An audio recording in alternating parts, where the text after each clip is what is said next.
kind of started me off in the fire service was I there'd been a lot of bad scenes and bad outcomes and all that, and um, one of the worst ones I had was face to face with a young girl who was dying in a car accident.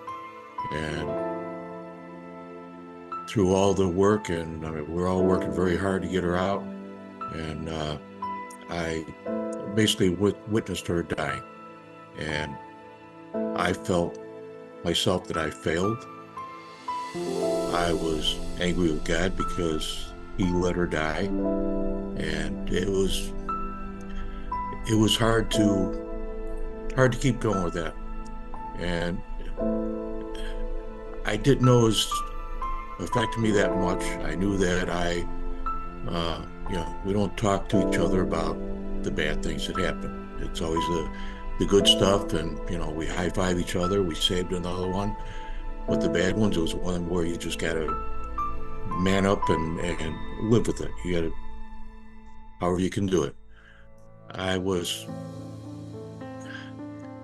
kind of talked in by my son-in-law of attending one of those because he was set up to go on Warrior Set Free, and he talked to me and said he wasn't sure about it and he really didn't want to go. And I was the one to tell him, hey, you need some help.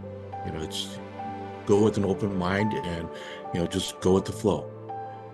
Well, it was a great experience for him. It changed his life, and he turned around and did that same thing to me. And he went to me and told me the same thing. Hey, it's coming around. They're doing it for first responders too. And I'm like, no, this is for the guys have been through some rough stuff. And he says, and you haven't? And so, well, he did the same thing. So I went ahead and I signed up for it.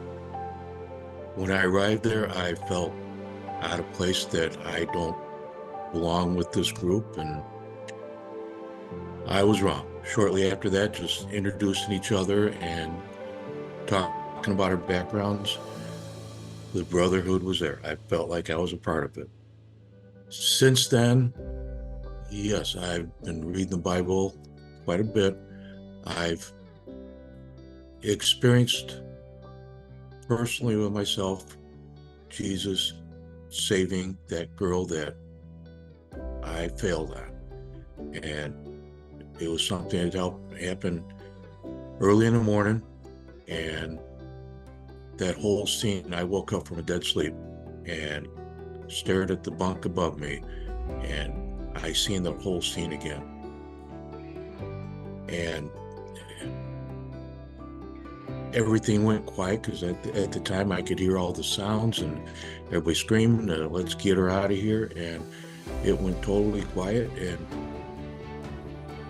I had the voice that came to me and said that, relax, I got her. And with that, it changed my whole view. And I had emotions coming out of me that they wouldn't come out before. And it was a big release. Since then, that morning I got out and I sat and I thought about all the other bad things, and I could see them in a whole different light. And I felt better about it. I got to experience it with brothers that went through some of the same stuff, and we were all on the same page, and that helps a lot when you can pray together, hug each other, and just have the experience and not feel like you're any less of a man because you cry over it, or you accept that you're having a hard time dealing with it. When I came home after the retreat, my wife she said, I looked lighter. I was a different person, and she could tell right away that something would normally upset me, get me all irritated. It was no big deal. I didn't even expound on anything. And things don't get me upset like it did before. I can sit and relax. I don't have to be in control. I'm not the one that controls everything. It's God. He's got it all. And with going through Set Free, it's just, I'm a new person. I go through Bible studies, I read the Bible, and I see it in a whole different light. I see everything in a whole different light. And I highly recommend it. I want to get out there, and I'm learning how to share my experience with others, because I know there's a whole lot of people that need help. And this is a way to do it. I thank you guys for putting me through this.